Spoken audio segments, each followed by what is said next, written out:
बारामती तालुक्याच्या पश्चिम पट्ट्यामध्ये रविवारी झालेल्या अवकाळी पाऊस आणि गारपिटीमुळे शेतकऱ्यांचं मोठ्या प्रमाणावरती नुकसान झालंय।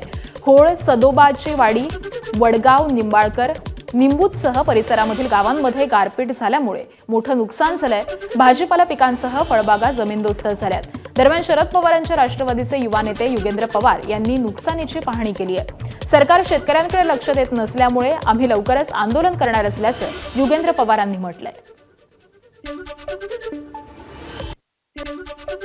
मदत ही मिळत नाही। ह्याच्या पूर्वीची मदत पण आम्हाला सगळ्यांना कुणालाच मदत मिळालेली नाहीये, तरी आम्ही प्रयत्न करतो।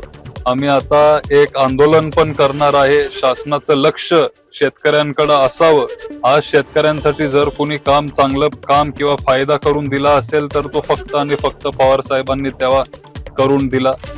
मोदी साहेब जेव्हा सत्तेत आले 2014 मध्ये, तेव्हा आम्हाला सगळ्यांना सांगण्यात आलेलं की शेतकऱ्यांचं इन्कम हे दुप्पट करणार, फार्मर इन्कम डबल करणार, पण तसं काय होताना आपल्याला दिसत नाहीये। एबीपी माझा, उघडा डोळे बघा नीट।